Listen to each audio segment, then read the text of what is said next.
What's going on out there, YouTube family? This is Sammy Leggett here, representing Team JVS. I'm back here again for another movie review. Now, this film, this is a USA production, full-on martial arts action flick. I'm talking about The Raging Fire. What can I say?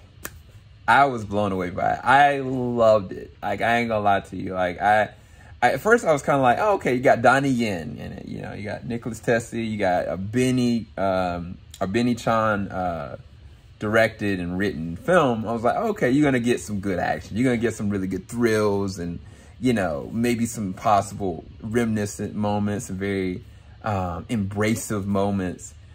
But I did not expect this. I really didn't. So one of the premise of it is you got the main character, Bong. Bong is a well-respected police officer, and everybody loves him. Like, everybody appreciates him, looks up to him. But he also goes by the book, and that puts him in a really early precarious situation very early on. But you find out that he also had another team, that something befall them very previously, and the past is catching up to him. And that's where Nicholas Tessie's character comes into the fray, which I don't want to spoil any of it, but you've probably seen the trailers, but I have not seen the trailers. I just got introduced to this fresh.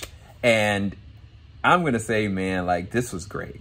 Like, it was kind of like a cross between Heat and almost kind of like the Raid kind of situation, because in terms of action and ongoing, like the beats, you know, it's always a consistent thing going on in Rambo. And a lot of times with the police story like this, you know, it's kind of like, oh, okay, it's going to go here and it's going to go and wait, flush for a little bit. Like, no, you got like a little bit of an emotional resonant moment early on with main character Bong. But then from that point, it just hits and it doesn't stop, because there's a group that is in this film that they are forced to be reckoned with on their own. Like, I was kind of just like, when they went up against different other gangs and different people like the police, like they were thorough. And that's where Nicholas Tessie's character comes into the fray, because he's kind of leading this group. And his relationship with Donnie Yen's main character, Bong, is so interesting. Like, it's really deep ingrained. And you've seen this kind of story before. You know, when you find out and uncover what's really going on.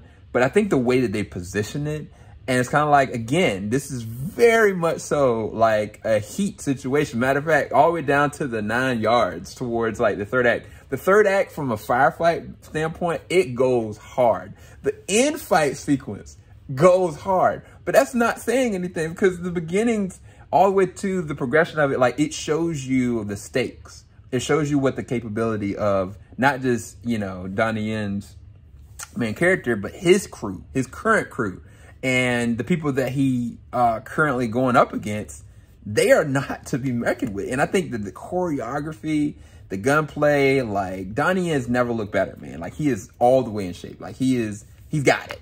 But there are some good emotional moments. Like, there's some good, like, resonant moments. And again, I think Donnie and Nicholas play off each other very well. I think Ray Liu, if you've seen Flashpoint, he was in that one. He does a really good job. There's so many interesting moments that there are characters on both sides that you're like, oh, wow, that's my favorite character. Oh, wow, that dude's a G, you know? And anytime you can have like an action film, you know, and that's why I kind of made the comparison to The Raid, because The Raid, yes, there's one major character, but then there are other people that stand out, good on the good side and on the bad side, that kind of make you be like, oh, wow, this is really interesting. And then there's a part of The Raid that plays a semblance into this one that I don't want to kind of reveal. But I will say, from an action movie standpoint and from a martial arts standpoint, this was all right.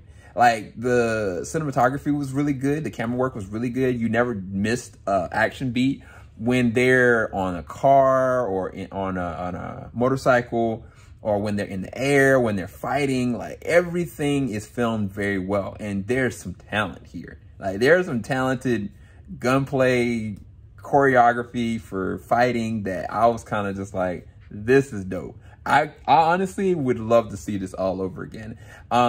The only thing, see, as far as I can critique, there were some middleman moments that I was kind of like, man, I really wish that this could have leveled out this way. But then at the end of the day, when you get to the resolution of what's really happening, you're kind of like, oh, okay, this could only be one way. And that's one of the things I feel about Heat. Like Heat, I was kind of like, oh man, the way it ends.